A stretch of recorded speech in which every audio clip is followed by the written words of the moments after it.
Have you guys ever wondered why there's an extra lace loop in certain boots? Well, in today's video, I'm going to tell you why the runner's knot can 10x your lockdown in really any pair of football boots and show you actually how to make it happen. Let's jump into it. So first I want to go over a couple of the different upper materials that we're going to be talking about today and how they differ in terms of punching an extra hole in them. Now let's first go with the leather boot. So the example that I'm going to be punching holes in today is my pair of DNAs, the Morelia DNA from Mizuno, one of the greatest football boots ever created. This is of course the DNA 2. It's a full K leather upper with a standalone U-throat tongue. Now that will be one of the major pieces that we're going to talk about today, because when you punch holes in a boot that has a standard U-throat tongue, it's actually much easier because you only need one hole on either side, and then you can make the runner's knot happen similar to this Copa Icon 2 that I have right here. You just need one other loop, and then you can loop the laces all the way in, back across, and tie them tight, which we'll see later in the video. Now, moving over to the synthetic model, you do have synthetic models that have a knit-based tongue, which makes it a little bit harder. We'll talk about that in a second. But for boots like the Predator Elite 25 with the laced model, you have a synthetic hybrid touch upper. Now, you can also have things like textile-based mesh materials, Tasian synthetic, like what's on the forefoot of the Skechers Razor, a woven upper, and of course the fiber touch from the F50. Now this isn't too dissimilar from poking a hole in a leather boot so long as there is a standalone U-throat tongue. Then we move on to the knit material. Now boots like the Vapor 16, the GX2, the Skechers SKX are all knit-based boots, and because it's a monosock construction, it actually operates a little bit differently in terms of when you poke a hole in. As you notice here, there are two little holes every time the lace has to go in the boot and out of the boot, because unlike a boot like this with a standalone U-throat tongue, you can't just have one lace loop because there's nowhere to come back up, or you would have a ton of crisscrossing underneath the knit material, which would be super uncomfortable to actually play in. You'd probably have a lot of lace bite as well. So when you poke lace holes in a knit pair of football boots, you actually have to poke two extra holes in them in order for the boot to go in and then all the way out, including the fact that really with a knit boot, you can't actually really do the runner's knot. Instead, it's more of putting a little bit of a deeper lacing hole on each side of the boot so you can get even more lockdown into that ankle area. So there's also a couple different types of tools that we use. So here on my blueprint mat, I've got a couple different things that are really helpful when you are doing the hole punching. Now, first and foremost is the leather hole puncher. You can find these at pretty much any hardware store. Basically, they have a really strong metal cylinder that's got a little bit of a bladed edge to it. It's not super sharp, obviously. I can do this with my finger, but you've got really nice different sized holes. So depending on how big you want that hole, you can basically turn and it clicks into place. And then there's this little piece here that then you can just poke in almost like a regular hole punch for paper, but just much more industrial. And because it's got an edged cylindrical look to it, it's not actually got a blunt edge going like this, like a regular paper hole punch would. The second piece of kit that we're going to talk about is this little hexagonal roofing punch. Now this is just the piece of material or the kit that I picked at the hardware store here near my house, but you can really use any sort of chopstick or sewing needle. This is like probably way overkill for what you need, but basically this is a very, very sharp object, but essentially what this does is you can poke a small hole in the leather and then you push this through, and because of the way that this is designed and it goes like this angle, it'll actually open up the area where you poke the hole in. Now you got to be pretty careful with these, because if you go too wide, it's going to really risk overstretching that hole and of course the structural rigidity of the boot itself. So you really want to be careful with this, but it is really nice for those of you who maybe grab a hole punch that only has the little one, and then you can poke a small hole and then you can slowly open it up with a tool like this. Now, obviously scissors are a nice thing to have every once in a while if you do need to cut tiny little holes, if you don't have something like this, which you can poke and sort of extend that hole. Scissors can be a nice addition, although I do caution the use of scissors. I've actually done an entire laced up of a laceless pair of speed portals back in the day. It was the pink laceless pair that I had, and I ended up doing it totally off camera just to see if it would work, and I completely ripped through the side of that upper because I was using scissors instead of the proper materials. So although these are really helpful, particularly for taking laces out or for making the hole maybe a little bit bigger, you could even use the edge of it to kind of poke the hole in and separate it a little bit. These are not something that I usually recommend for players who are maybe on the younger side or who it's their first time actually poking holes in a pair of football boots. And finally, of course, you have replacement laces. Now, these are laces that I've gotten with an assortment of different pairs of football boots. These are the Under Armour ones from those pink Pitch Viper Shadow 3s, and then I can't remember where these ones came from, but needless to say, a pair of laces can do really, really good things for when you need that extra lace hole. Often boots, similar to something like the DNA, are actually built with the appropriate size laces for this many lace holes. You poke another one in, you're gonna have to cross it over another time. Laces can get a little bit small or a little bit too short, so you pop an extra set of laces in, which you can find all over the internet on Amazon and stuff like that, and then you can get the right length of lace. So one thing you want to be really careful of is making sure that you poke the hole in the correct area. Now, a lot of boots are obviously designed with its current lace setup. So similar to the DNA, you'll have a piece of material that basically runs like a loop around this U-throat construction. So there's an extra piece of reinforcement for those laces. As you tie them tight over time, they're actually gonna wear a lot less than if you had a lace inside of the regular upper, which makes complete sense from a durability perspective. What we are gonna do is we are gonna focus on punching a hole just outside of that area, just here. Now, I know you could probably say, Noah, what are you doing? This is a really amazing pair of football boots, and you're gonna totally ruin them. I am doing this for the sake of YouTube and also because I want a little bit more lockdown in this particular model that I'm going to be wearing, and I trust that the rigidity of this area is actually going to be totally fine. What I might do is I might poke the hole right in the middle of those two seams so that it actually stays pretty deep, and then I can just tie them a little bit tighter and get that little bit of extra lockdown from that area. So without further ado, let's get started. So what I want really with these two are these two tools here.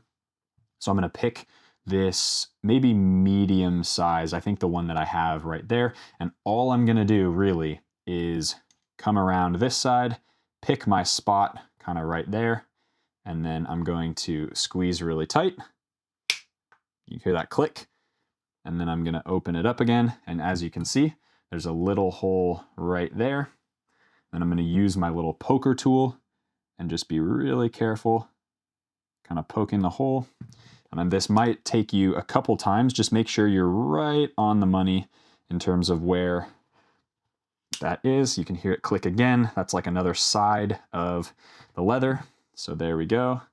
Nice. That was perfect. Look at that. Lace hole. And you've got this little piece of leather that you can throw away.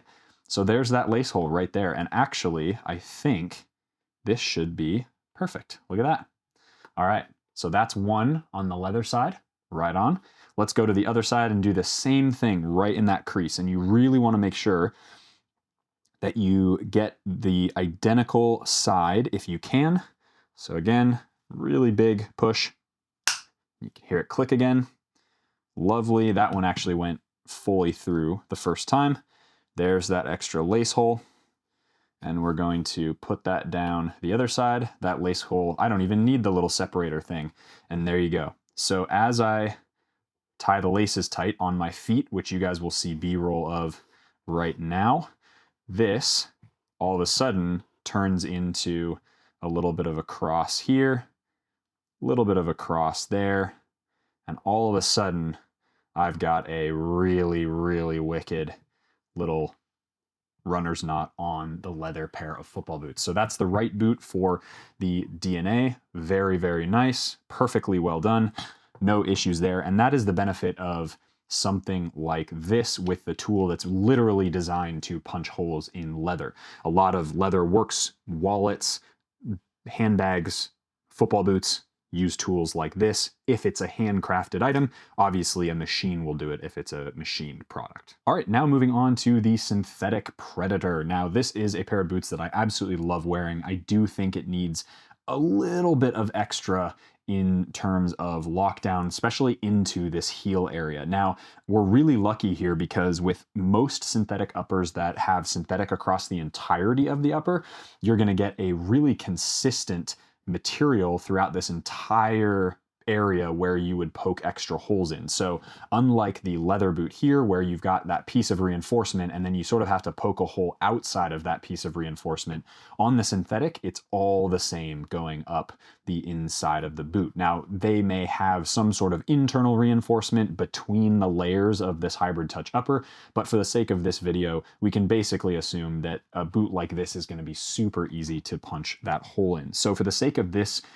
particular model, I want to go almost diagonal back into the boot. This is kind of where, this area here is where I want to poke that hole in. So what I'm going to do is I'm going to find a little pen, and you can do this with a Sharpie or something, and then you just want to go and poke a hole right underneath that Pred 94, and then I want to go over kind of on the same side, go diagonally back towards the heel, and I'm going to go right there. So we've got basically the same on both sides, which is really sweet. And then we're going to do the same thing. So again, this little star area goes on the outside of the boot. We're going to find that hole, and we're going to go all the way down to where it is, cover that with the lace hole, and then boom. A little bit of a different sound because it's a synthetic upper, and that should poke right through because this upper is a little bit thinner than the, there you go. How perfect is that? Extra lace loop there. And then we're going to go on that other side where that tiny little dot is. And we are going to put our tool right over the top. And then, oop, if I can actually squeeze tight enough. 3, 2, 1. Boom, there we go. You can hear it again. Kind of wiggle it around a little bit. There we go. And then take that little piece of hybrid touch out. And there you go. So you've got that extra little lace slope. So if I tie the laces tight, and again, you guys will see what it actually looks like on feet. But for the sake of little transitions and stuff, what we'll do is we'll come around here, poke the hole right in. Bam, there you go. Poke the hole right in. There you go. And then we're going to go across each way. And now you have a really nice and good pull up through this area of the foot to pull the material that way and pull your ankle back into the back of the boot, which will really help prevent blisters and stuff. Okay, now for the knit. Now this one is a little bit more difficult because it takes a little more finesse, if you will, because we're gonna need 2 different holes. So I'll take my pen here again, and it doesn't really matter where I poke my hole. Obviously, a lot of these are inside the grip knit. Then you have a synthetic coating here in the rear quarter of the boot. So that's something to keep in mind. I want to go probably maybe here and there. So parallel with each other. That's just my own preference because then that loop is going to pull that whole material up and over. And then if I go to the same side, right in that corner, we're going to go here and there. So that's good just for marking the territory. And then we're going to do the same thing with the knit boot on both sides. Go through one. Ooh, this one's going to be rough. Got to stand up for this. Ooh, that was a big one. There we go. Ooh, and that one just came straight out. And then we're going to do the other hole right kind of nearby. Stand up again because this is going to be, there we go. Get your body behind it. Boom. So this one obviously didn't get done all the way. And the benefit of a tool like this is that you really don't almost need something like that, because if you get it properly, this should really easily be able to handle both perfect right there. So if we tie this tight, I'll just do it on that one side to save you some time in terms of viewing. So save there, pull that tight. So we got to go inside the boot, right? All the way in. All right, so then you get it up through this side. And this is why the knit is very weird and awkward. So you have the loop here, but you come up on this side. And then if I punch the holes in this area here, which I'll show you in just a second. So we got this other side now. So we're going to pull it all the way tight, go in like that, leave the loop. We're probably actually going to need bigger laces for this one as well. But then you pull it tight there, and then once it's super tight, you've got this side and that side, which then you can pull tight. And again, it looks pretty awkward coming on a knit boot because it's a monosock construction. So it doesn't have the ability to come kind of up through the inside of the boot where it properly should be, but this is how you do it on a knit pair of football boots. All right, so that is poking a runner's knot hole into your leather, synthetic, and knit football boots. With knit, it gets a little bit challenging, and for most knit football boots, not only do they have really nice lace holes deeper into that knit, but they're also designed to be a lot more wrapped, whereas with the synthetic and the leather models, they can be a little bit hit or miss in terms of how much lockdown happens inside the laces and how deep the lacing system goes in terms of how close it is to your ankle. I would really caution you to use time as your ally, so take your time with this stuff. I've done it really, really quickly for the sake of this video because I know how to do it. I've done it 100 times already. And so I would caution you, just take your time. If you have questions, reach out to me on Instagram at noah.cavanaugh. Make sure you use the proper tools, because as soon as you get knives involved, as soon as you get other really sharp objects involved, not only is it a risk to your health, but it's also something that you can totally ruin or break through the side of a really, really good pair of football boots. So something like this, a pair that I absolutely love but is very expensive and very rare, you want to use the proper tools. I'll leave links down below to everything I've used in this video down below in the description, probably by region as well, so you can pick one up regardless of where you live in the world. And that is how you poke holes to get literally 10x the amount of lockdown, because on a boot like this or a leather boot like the Proto, it completely changes the way that that boot operates on pitch and makes it feel much more locked in and secure while you're playing. Hope you guys enjoyed that video. If you did, hit that like button, subscribe to the channel if you haven't already. As always, be awesome, take care. I'll see you guys in the next video.